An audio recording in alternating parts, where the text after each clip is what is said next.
Hey everyone, my name is Rick Gualtieri, and welcome to another Tales of a Midlist Author.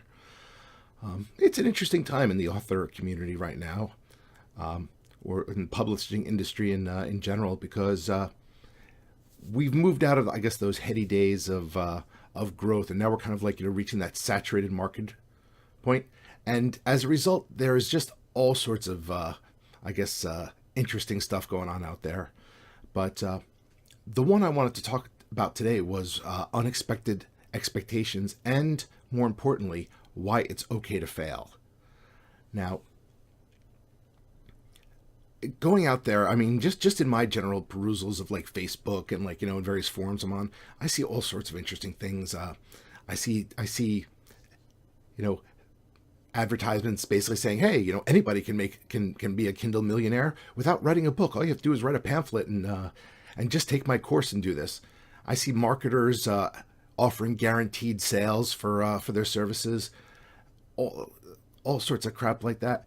And I also see some forums where people like they'll be touting their success, and if you are not as big of a success, people will just like mock the crap out of you.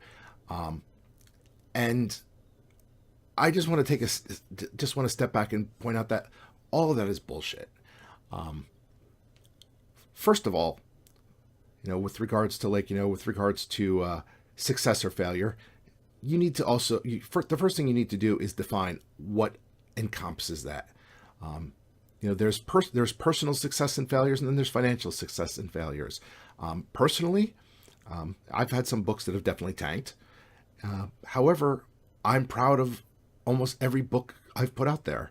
Um, Actually, I won't even say almost every. I'm proud of every book I've put out there, because I haven't released books, especially now that I have my system in place. Earlier on when I was still figuring out the whole editing thing, definitely there are a few that I've looked at and been like, maybe I should pull that back and rework it.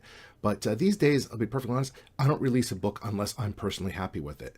So even if it tanks, it's still a personal failure because and I look at it as, okay, well, maybe it didn't succeed today, but perhaps it'll succeed tomorrow. But first of all, let's put things into perspective. Marketing is and always, or I'm sorry, publishing is and always has been a tough business.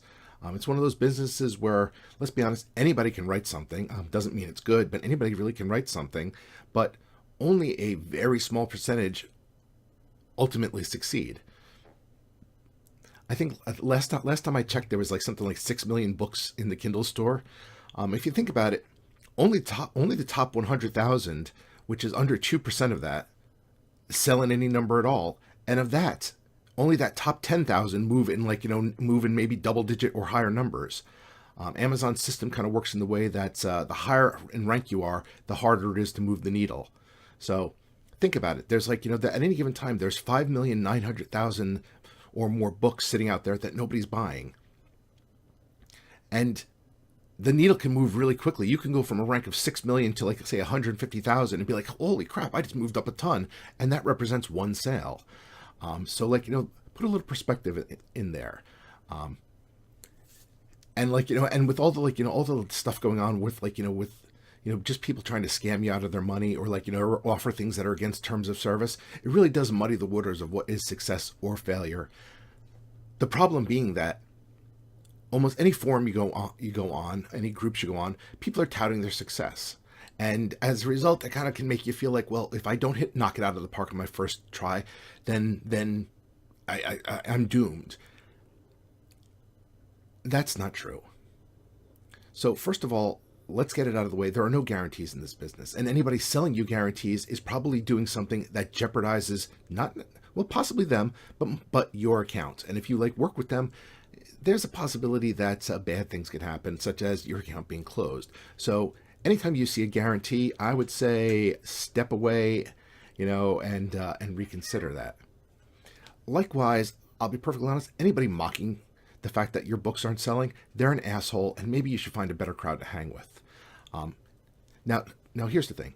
Mocking should not be confused with constructive criticism. And not everybody can handle constructive criticism. Egos run rampant all the time.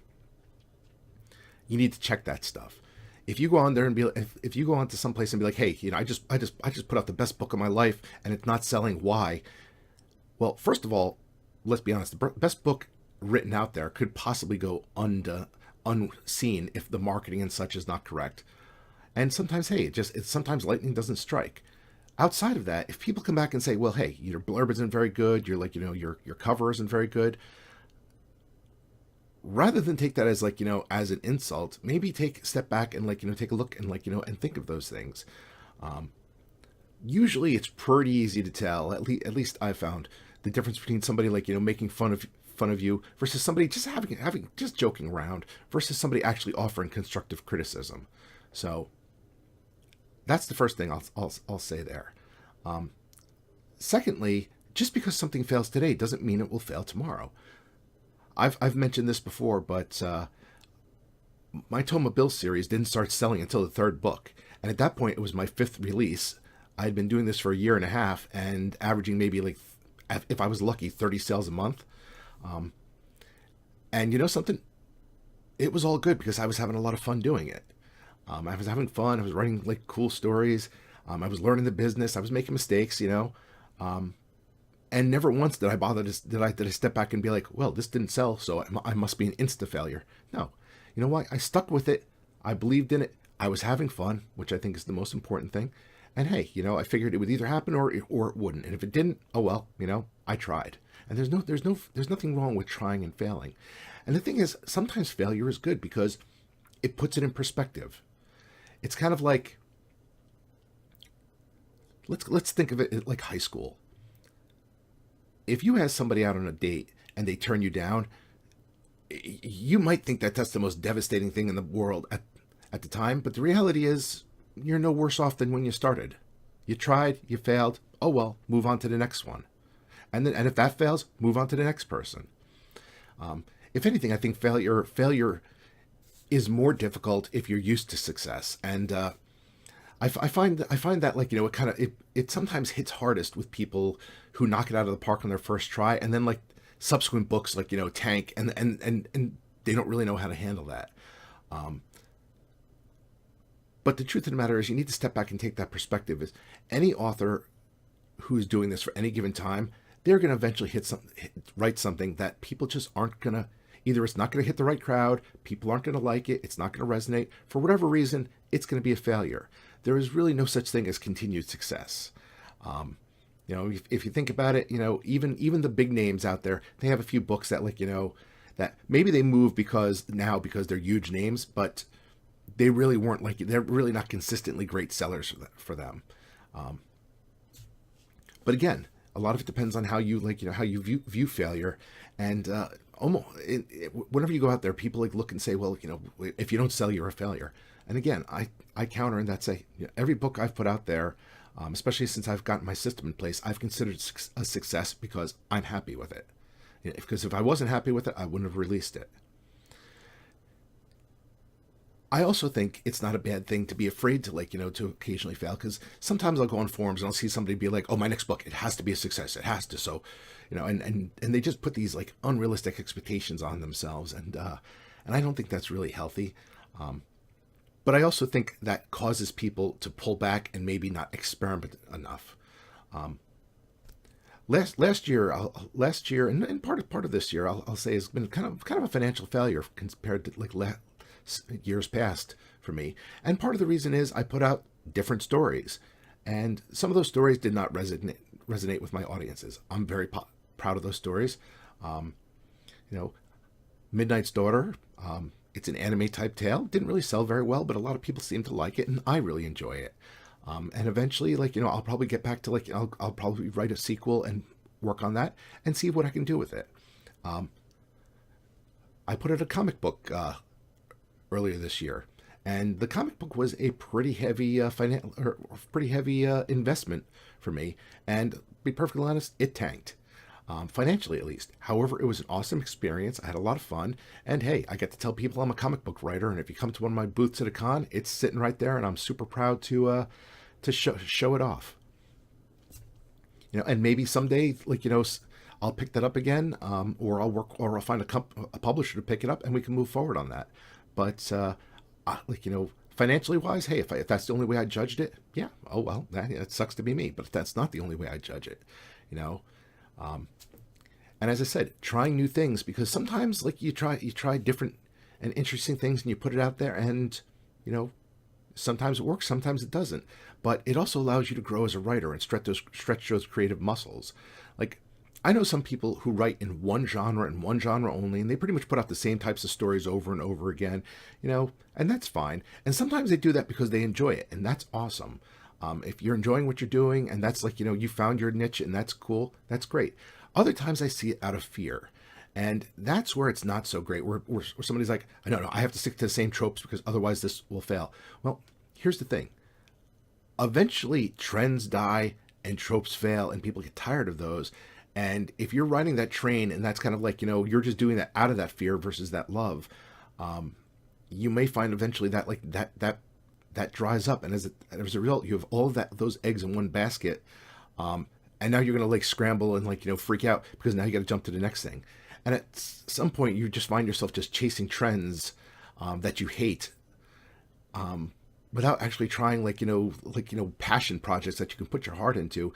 And honestly, I think people can tell those passion projects when you're really into something you're writing, and those resonate more. Well, hey, personally, me, I'd rather occasionally put out something like that's maybe speculative, and hey, maybe I'll strike lightning and I'll be the first to to strike gold in something new. And other times, hey, maybe it'll fail. But you know something? It's okay.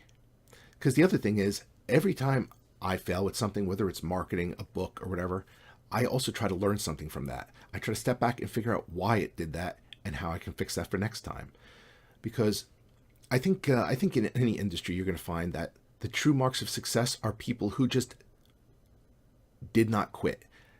They had that vision, they had that dream, and no matter how many times they struck out, they knew they were going to eventually hit that home run. Is that guaranteed? No. Again, there are no guarantees. Anybody who's selling you that guarantee is full of shit. And